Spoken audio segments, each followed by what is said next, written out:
For you guys, though. This is something I was thinking about last night in anticipation of Tiger playing well. Not winning the Masters, but just playing well, and today it absolutely qualifies as playing well. Okay. Considering where he was a year ago with multiple compound fractures in his leg, amputated toes, wondering if he'll ever be able to walk again, to a year later shooting under par in the opening round of the Masters, what other stories in sports can you remember rival what we witnessed today? May I steal something that I heard on the radio this morning? Most people probably weren't listening to Masters radio at 7:30 this morning. You probably could have just said it, and nobody would have known. It's the greatest comeback since Lazarus. I don't know about that. But it's up there. That's what somebody said on that. It's good. Yeah. It's good. But seriously, You didn't think that was a good line? No, it's a great line. I'm trying to think, is it accurate? Greatest sports comeback since Lazarus. I got that. I'm trying to think. I'm just thinking. what rivals this? I'm thinking. I mean, Mark Kurzlich came to my mind, battling and beating cancer. It could have been Lance Armstrong, but oh well. Yeah, it's not Lance Armstrong. He cheated. Mark Kurzlich, though, is the one thing that I can think of. It's different, and also he didn't come back in if Tiger wins, it's a whole different animal. But having to stop playing to beat, if I remember correctly, leukemia, right? Is that what he had?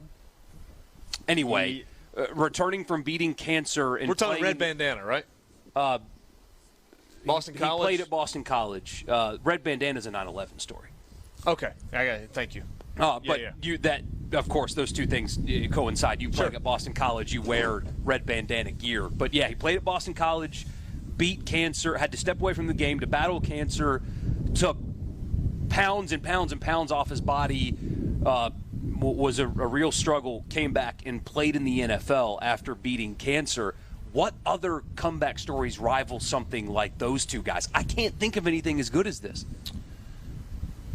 Well, I mean, will we accept professional wrestling? No.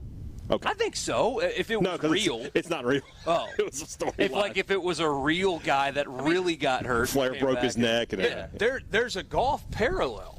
And there's a really good golf parallel. You've just got to go a long way back for it. Ben Hogan, in the prime of his career, was nearly crushed to death in an automobile accident. He was driving a vehicle.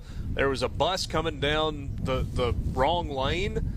There was nowhere for him to go. He was pinned underneath the car. He couldn't get out. They thought he was going to be dead. Multiple broken legs, crushed pelvis, the whole deal. He came back and ended up at like 36, 37, 38 years old, being the most dominant player in the world. So that's probably the golf comparison. But in golf, that's the only comparison there is for Tiger Woods. We get a couple messages about Alex Smith. That's a good one. Now, he didn't play well when he came back, but the fact that he came back at all, from that injury where a doctor sat his wife down and said, we're not in leg-saving mode anymore. We're in there trying to save his life. We're in life-saving mode, yeah. He went from not dying to playing professional football again. That's a pretty good comeback. That's a good one. Who was the former Tennessee defensive player who battled, it was cancer issues, wasn't it, in the NFL? Was it Eric Berry? Yeah, Eric Berry. Yeah.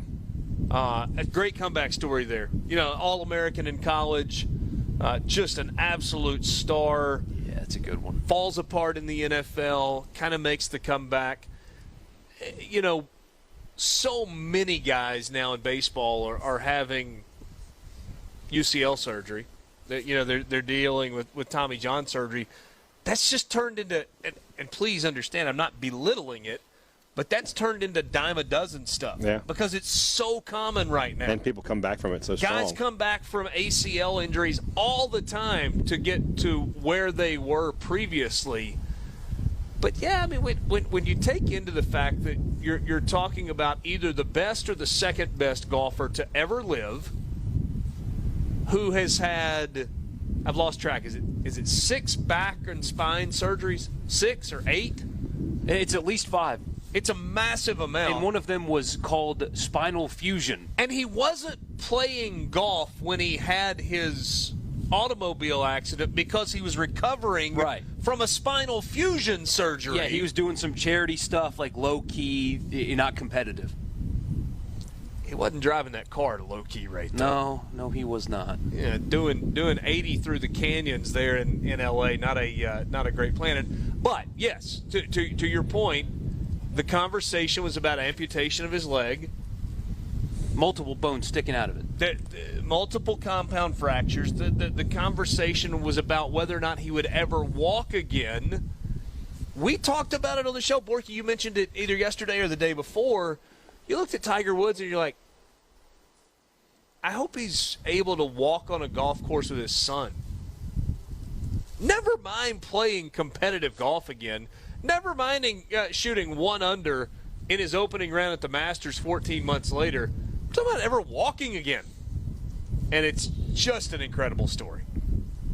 And I know there are people who are like, okay, that's enough Tiger Woods. I get it. Yeah, we get a message that says y'all can stop with the Tiger worship. Here's my counter to that. When you've got the greatest of all time in sports, right?